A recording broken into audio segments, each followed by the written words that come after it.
This video is sponsored by SquareSpace.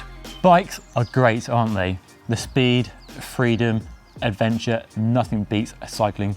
And bicycles are the best invention in the world by far. Now, I've been riding bikes all my life, from BMX to mountain bike and road. I made more mistakes along the way than I care to remember.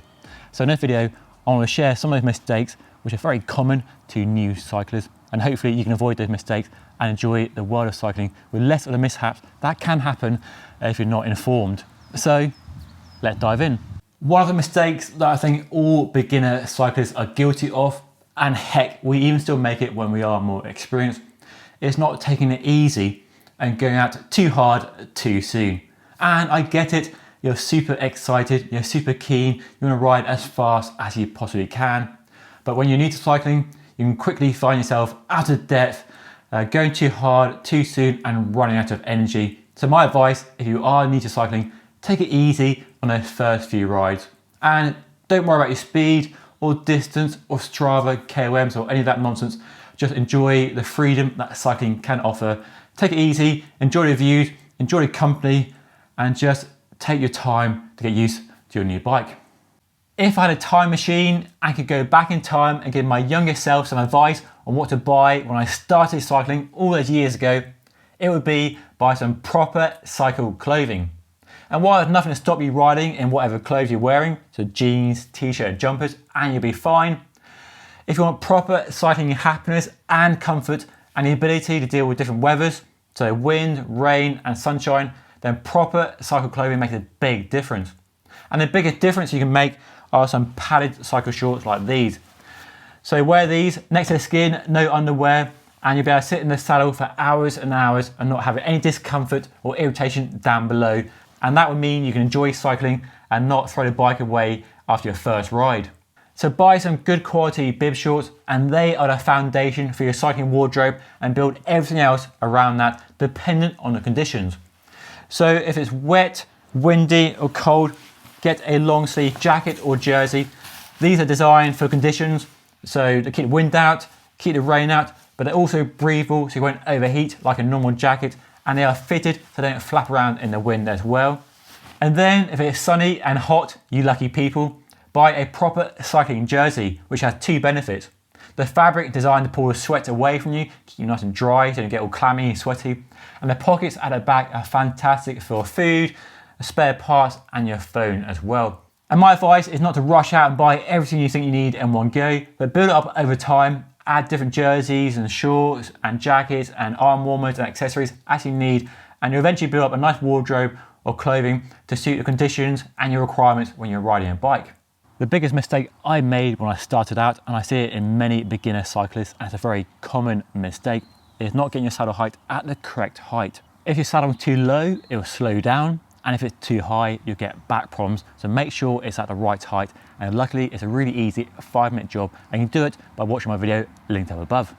Unfortunately, one of the big lessons you have to learn when you start out cycling is how to fix a flat tire or puncture.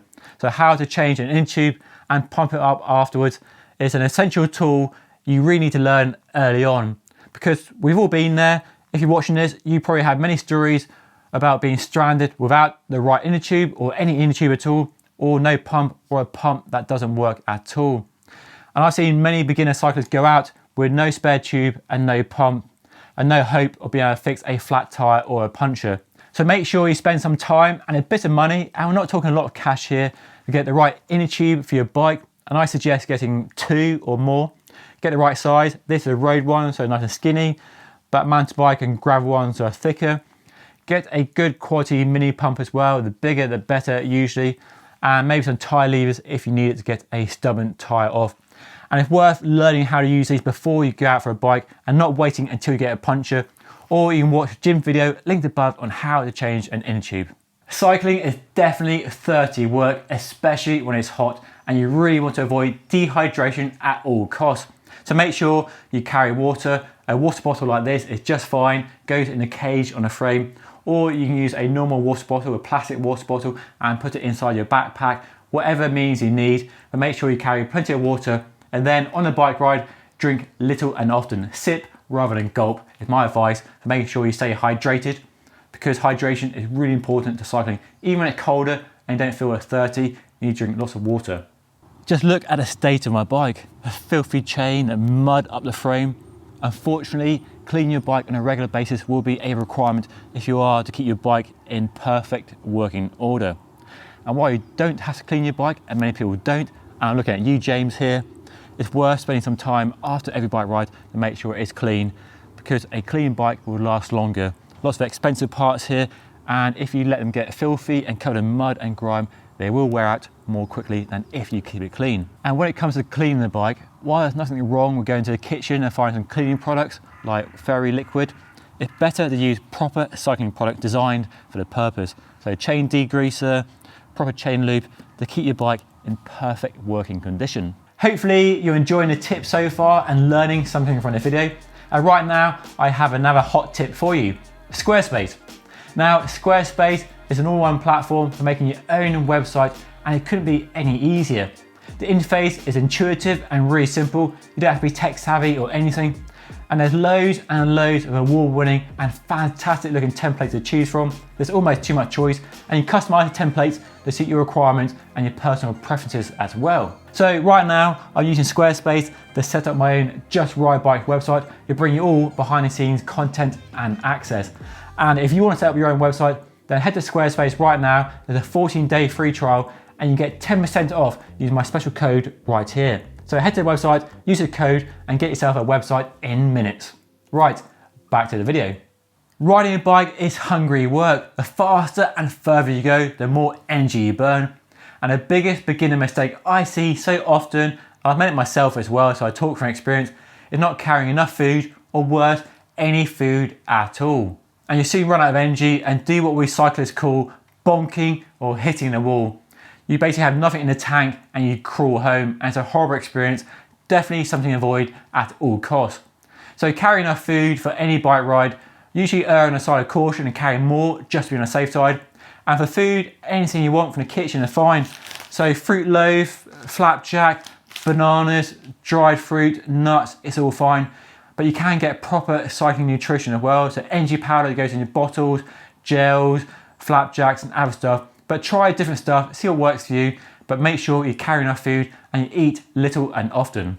It's also worth making sure you eat enough food before a ride, not too soon before you depart, to make sure your energy levels are nicely topped up. And then when you get home, eat a good source of protein and carbohydrates to replenish your empty energy stores.